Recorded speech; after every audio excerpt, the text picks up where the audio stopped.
Second appeal में। पता नहीं सरकार को क्या हुआ, जबकि सिंगल बेंच में जजमेंट मिला। हमारे प्रकांड विद्वान, हमारे जो वकील अभिनव श्रीवास्तव सर हैं, मतलब साक्ष्य के साथ उन्होंने दिया, सारी चीज़ मतलब कि तथ्य के साथ रखा गया और हम लोग इंतज़ार कर रहे थे। हमारे जितना भी 10,709 बहनें थी, अब नियुक्ति के इंतज़ार कर रहे थे कि अब हमारी नियुक्ति मिलेगी। काउंसलिंग की प्रक्रिया भी लगभग 50% पूरी ही हो गई थी, लेकिन न जाने सरकार सिंगल बेंच में जजमेंट मिलने के बाद भी क्यों डीबी बेंच पे चला गया, पता नहीं। जबकि पटना हाई कोर्ट के वरीय जज साहब ने मोहित शाह सर के बेंच पर जजमेंट हुई, अच्छा लगा। उस समय तक आयोग भी कुछ दिन सक्रिय रहा, लेकिन जब नोटिफिकेशन नहीं आया 2 दिन तो हम लोग को मन में कुछ हुआ, संविदा कर्मी को भी मन में कुछ हुआ, और फ्रेशर जो क्वालिफाइंग है 2018 के रूल से, उनको भी मन में हुआ कि अब क्या होगा। तो पता चला, कल आया मैसेज कि विभाग आयोग जो है सरकार डबल बेंच पे चली गई। क्यों गई? क्वालिटी नहीं था क्या? वैसी बात तो हमको नहीं दिखता है।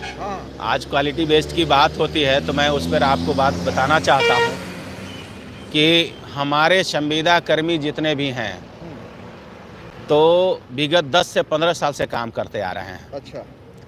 और उसके पहले जो संविदा पर भी जो इनकी नियुक्ति हुई है उसमें भी उन्होंने एग्ज़ाम पास करके आया है, और उसके पहले भी बीसीसी से क्वालिफाइंग करने के बाद आया है। आज 10 से 15 साल हो गए और उसके बाद उनको परीक्षा, उसमें भी ऑनलाइन परीक्षा लिया गया, कंप्यूटर बेस्ड परीक्षा ली गई और उसमें निगेटिव मार्किंग करके लिया गया। तो 10 से 15 साल में तो थोड़ा सा तो होगी, लेकिन हमको ये बताया जाए कि क्या ये संविदा कर्मी हमारे जो एएनएम बहनें हैं क्या अस्पताल नहीं संभाल रही है? क्या कोरोना काल में इतना जो है वैश्विक महामारी में अपने जान को जोखिम में डाल करके और उन्होंने दूसरे को जान को बचाया, क्या उनके पास क्वालिटी नहीं थी? आज भी जो पीएससी में जो लाइगेशन होता है और उस लाइगेशन में अहम भूमिका हमारे एएनएम बहन निभाती है, जितना भी आईआर होता है उसमें अहम भूमिका निभाती है। तो क्या उनके पास क्वालिटी नहीं है? आज उनके पास क्वालिटी समाप्त हो गया क्या? तो क्या सरकार जो वादा कर रही है कि 10 लाख नौकरी देंगे, रोजगार देंगे, तो वो हवा हवाई है? एकदम अभी तक तो मतलब जिस तरह से मेहनत लोग ये सब नौकरी की बात हो रही है, वहाँ नौकरियों से लोगों को निकाला जा रहा है, नौकरी नहीं देना है। तो 4 लाख टीचर जो हैं वो आंदोलन कर रहे थे कि हम एग्ज़ाम दे करके आए, हम क्यों फिर इसे एग्ज़ाम दे, वो भी ऑनलाइन एग्ज़ाम। जो एएनएम काम कर रही है, कभी माउस नहीं पकड़ी है, उससे कह रहे हैं कि माउस पकड़िए, तो हो सकता है। यही बात है ना, कुछ ऐसा चीज़ जो दिया गया जिसके कारण वो अनभिज्ञ थी, ठीक है ना। अब उनको कंप्यूटर बेस्ड एग्ज़ाम लिया गया, कंप्यूटर बेस्ड एग्ज़ाम लिया गया, वो जानकार तो है, लेकिन ऐसा कंडीशन बन गया कि कंप्यूटर धरा दी गई। जो कभी माउस नहीं पकड़ी थी उनको कंप्यूटर पकड़ा दिया गया, उसके बाद निगेटिव मार्किंग रख दी गई। तो उसमें कुछ जो है मेरिट लिस्ट में कुछ कम आया। लेकिन सरकार को सोचना चाहिए था कि जब सिंगल बेंच में भी कोर्ट ने इस तरह का जजमेंट दिया और सुप्रीम कोर्ट की आदेश है कि जो भी अमेंडमेंट रूल्स, जो भी कैडर रूल पर बहाली आई है और उसके बीच में किसी प्रकार की कोई छेड़छाड़ नहीं किया जा सकता है, और विज्ञापन जिस पर निकाला गया है उसी पर नियुक्ति होगी। आज जजमेंट भी सिंगल बेंच पर वही हुआ है, लेकिन न जाने सरकार को क्या लगा, विभाग को क्या लगा कि जो डबल बेंच पर चली गई। आज बहुत निराशा। बेंच पर जाने से क्या रास्ता निकलेगा, क्या होगा, अब आगे क्या होगा? अब डबल बेंच पे जाने से एक ही चीज़ हुआ कि जो अभी फास्ट कंडीशन में था, जो कोर्ट का निर्णय था, कोर्ट के निर्णय के अनुसार अभी नियुक्ति होती, अब लेट हो गया उसमें, अब डबल बेंच पर चली गई। अब डबल बेंच में ऐसा बात नहीं है कि सरकार गई है, विभाग गई है तो इधर भी लोग जाएंगे, क्योंकि हमारे ऑर्डर का चैलेंज किया गया है। तो पिटिशनर तो हम लोग थे। कि आपके ऑर्डर को नहीं, जज साहब को चैलेंज किया गया, क्योंकि जज साहब ने उसे रिजर्व रख लिया था। उसके बाद 22 तारीख को फिर जजमेंट सुना है और उसके बाद सेकंड अपील में ये लोग चले गए। क्या? एकदम सही बात है, आपका कहना सत्य है। जज साहब ने रिजर्व रखने के बाद उन्होंने बहुत ही अच्छे तरीके से ये जजमेंट, मतलब सिंपल जजमेंट नहीं है। मैं ये नहीं कह रहा हूँ कि डीबी बेंच में सरकार जो है ना इसको खारिज करा लेगी, वैसी बात नहीं है। जजमेंट एकदम सटीक और टू दी पॉइंट है। इसको कहीं काटा नहीं जा सकता। सारे जजमेंट में सुप्रीम कोर्ट का हवाला दिया गया है और सुप्रीम कोर्ट का हवाला दिया गया है, और वो हमको नहीं लगता है कि यहाँ पे हम लोग पीछे रहेंगे। देखिए, कुछ लोगों का कमेंट आ रहा है कि सम्राट चौधरी जी सब करवा रहे हैं। पता नहीं, अब तो हम तो ये बात, विभाग उन्हीं के हाथ में है। हाँ, कुछ बहने हम लोग मिले भी थे जा कर के उनसे। अच्छा। मिले भी थे, उन्होंने आश्वासन दे रखा था, जब विपक्ष में थे तो आश्वासन दे रखा था कि हम आते हैं तो हम आप लोग के लिए आवाज़ उठाएंगे विधानसभा में।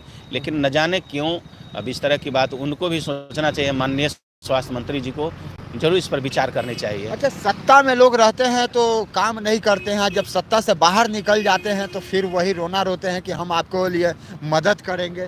तेजस्वी यादव भी सत्ता में थे तो वो भी नहीं कुछ किए, और तेजस्वी यादव के जाने के बाद जब ये सम्राट चौधरी आए तो वो भी कुछ नहीं कर रहे हैं। आखिर क्यों, वजह क्या है? ठीक है, अगर जो जिस तरह से बात है, सरकार को सोचना चाहिए। हम तो आपके चैनल के माध्यम से स्वास्थ्य मंत्री महोदय से मैं डिमांड करूंगा कि आप थोड़ा सा इस पर विचार जरूर कीजिए कि 10 से 15 साल से आपके जितना भी एएनएम बहनें हैं वो काम कर रही हैं, उनकी उम्र समाप्त हो गई है। कितने की उम्र समाप्त हो गई, उनके बाल बच्चे इन्हीं नौकरी पर डिपेंड है, और आज वो अगर जो नौकरी से बाहर हो जाती हैं तो बहुत मतलब दुख की बात है। उनके साथ बहुत बड़ा धोखाधड़ी हो सकता है। अगर ऐसा है भी तो सिंगल बेंच पर जिस तरह से जजमेंट आई थी उसको इम्प्लीमेंट करने में क्या जा रहा था, सरकार को कुछ नहीं जा रहा था, उसको इम्प्लीमेंट किया जाता। और 2000 आज पूरा मतलब ये पूरे दुनिया जानती है, सुप्रीम कोर्ट भी जानते हैं कि सब लोग जानते हैं कि सुप्रीम कोर्ट का आदेश सर्वोपरि होता है, और उसमें सिंपल जजमेंट नहीं है, उसमें सारे सुप्रीम कोर्ट की जजमेंट लगाई गई है। कर्नाटका का लगाया गया है, इलाहाबाद हाई कोर्ट का लगाया गया है। बहुत अच्छे पॉइंट को रखे गए हैं हमारे वकील के द्वारा। दोस्तों, सुरजीत सर के वीडियो क्लिप को आप ध्यान से देख लिए। हर एक पॉइंट सुरजीत सर उसमें बताए हैं। जो 1 मार्च को पटना हाईकोर्ट फाइनल जजमेंट हम लोग को दे दिया है। 2 दिन तक हम लोग वेट किए, जब बीटीसी आयोग के द्वारा नोटिस जारी नहीं हुआ, कल जाके फाइनल हो गया। जो सरकार अब डबल मैच चली गई है, और डबल मैच में केस फाइल भी हो गया है, एलपीए फाइल भी हो गया है, जो कि हम आपको कल वीडियो बना के भी बताएं और सुरजीत सर भी बताएं। अभी वीडियो क्लिप के माध्यम से आप देखें, हम दिखाए आपको, सुरजीत सर हर एक पॉइंट रखे और आज लाइव मीडिया पर आके और हर एक पॉइंट बताए, और बोले हैं जो सरकार को डबल मैच जाने दीजिए, वहाँ भी हार मिलेगी। सुप्रीम कोर्ट तक, यहाँ तक जब सरकार जाएंगे तो वहाँ भी सुप्रीम कोर्ट तक भी हार मिलेगा, क्योंकि जितना उसमें लगा हुआ 69 पेज में जो जजमेंट में लगा हुआ है, जितना सबूत, उसको कोई नहीं काट सकता। पहले भी हम आपको बता दिए, हर एक वीडियो हम आपको बताते हैं, हर एक वीडियो हम आपको बताते हैं। जो एलपीएम भी सरकार हार जाएगी, और सरकार भी जान रही है, ठीक। और स्वास्थ्य विभाग के जो सचिव है वो भी जान रहे, अच्छा से वो भी जान रहे, जो हम एलपीएम भी हार जाएंगे, और यह वैकेंसी 2018 के नियमावली पर ही क्लियर होगा। बस समय की बर्बादी चाह रहे हैं, जो समय खींचना चाह रहे हैं, ताकि लोकसभा का चुनाव हो जाएगा, उसके बाद इस वैकेंसी को हम क्लियर करवाएं, जो कि सुरजीत सर आपको बोले लाइव मीडिया पे आज आके, सोशल मीडिया पे आके आज बोले। और ये भी बोले हैं जो स्वास्थ्य मंत्री को सोचना चाहिए, गहराई से इस पर सोचना चाहिए कि हमारी बहन 15 साल 20 साल से जो काम कर रही है, और उन लोग की एज एक्सपायर हो गया, अगर इस जॉब से अगर निकाल दिया जाता है तो वो कहीं के नहीं रह पाएंगे, और न्यू वैकेंसी अब भर भी नहीं सकते। सरकार को इस पे विचार करना चाहिए था। और जो सिंगल बेंच में जो फैसला आया है उस पर क्लियर करवाना था इस वैकेंसी को, फिर भी सरकार जो है समय बर्बाद करने के लिए जो है सेकेंड बैच में चली गई है, और उसमें भी जो है सरकार को पता है जिसमें हमको हार मिलेगा ही मिलेगा। स्वास्थ्य विभाग के जो सचिव उसे भी पता है, तो सब कुछ आपको जो है सुरजीत सर आपको बता दिया, आपके सामने सुरजीत सर हर चीज़ रखे। आई होप कि आप समझ गए होंगे। तो चैनल पर नए, चैनल को सब्सक्राइब करो, नोटिफिकेशन पर सेट कीजिए, और वीडियो को दिया जाए अपने दोस्तों को भी शेयर कीजिए।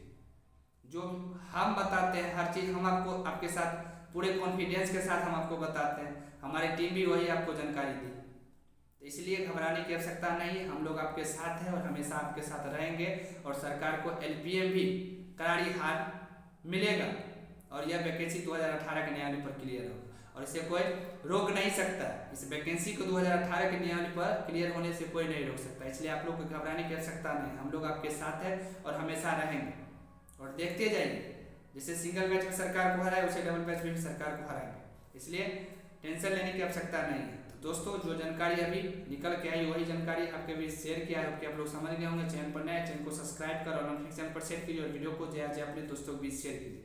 जैसे ही BTSC NM 10,709 पोस्ट की रिगार्डिंग कोई भी अपडेट आएगा, वीडियो बनाएंगे, आपके पास नोटिफिकेशन पहुंच जाए। Thank you.